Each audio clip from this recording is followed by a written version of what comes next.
What's up YouTube? Today I'm going to be talking about what to look for if you're considering a BMW E90 from 06 to 2011. And the first thing I will say is if you're looking at a 06, 07, or 08 because they're cheap, they're a little bit cheaper, don't do it.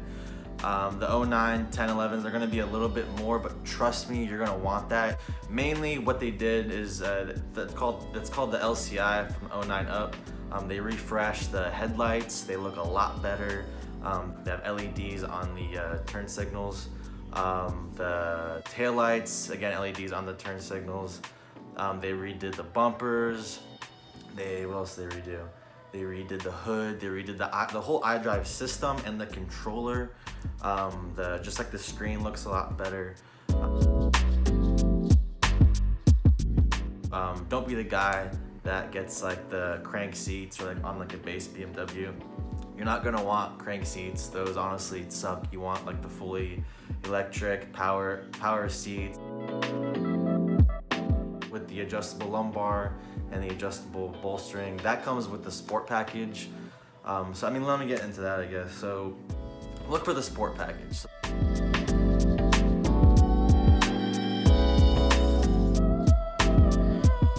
Sport package, it just looks a lot better and it handles better. It sits a little lower as well, so you're gonna like that.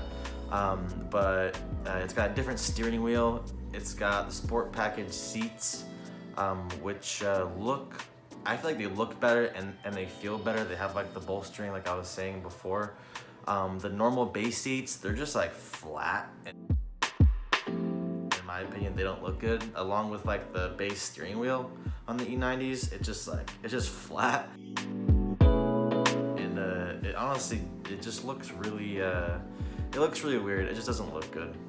And then another thing, don't get halogens. Don't be the guy that gets the halogen headlights, because those just suck. Honestly, look for one that has the adaptive xenon headlights, the ones that when you turn the steering wheel, the beam turns the way you're turning. Those are badass. I have that on mine and I really like it. It looks nice. Also, try to find one that's got the upgrades sound system.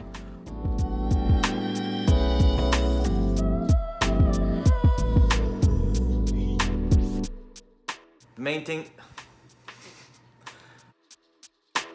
So the main way you could tell if you have an upgraded surround system in your car is obviously if it doesn't sound that great.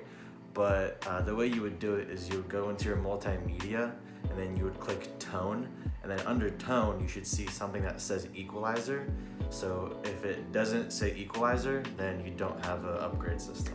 Get iDrive. Just make sure you get it. If you don't get it, you're gonna be disappointed. You're gonna be like, why did I get this? This is pointless. I mean, the iDrive, I mean, no one really uses the Navi or anything. But it looks nice. It's very informative. You can see when your next like oil changes or your brake check. You can there's no dipstick, so you can see your oil level. Also check for oil leaks. Obviously, if you look up or do any research on these cars, you're gonna see, oh, oil leaks, oh my god. Don't be scared of those. But as far as like the leaks go, the main 3 leaks I would look for is first the oil filter housing gasket. So right around there, if you see any leakage or anything, don't freak out. That's honestly a super easy job and it's super cheap. Also the valve cover gasket, I wouldn't say that's easy, I would say that's like medium. But that's over on the side. You'll see a bunch of oil. I know my car has a bunch of oil there right now just because my Valvetronic motor gasket is leaking. That's not really that common. I'm going to be doing that probably next week or so. But another thing is, so underneath the car there's a big like plastic belly pan thing. So if there is any leaks coming down like, you know, on the ground, you can't tell. Honestly, what I would tell the dealership is, hey, could you guys take the belly pan down? I want to check it out, because underneath there, if you see a bunch of oil, I wouldn't say don't get the car, but it's probably going to cost you around $350 to maybe $600 to fix. What you're looking for is the oil pan gasket.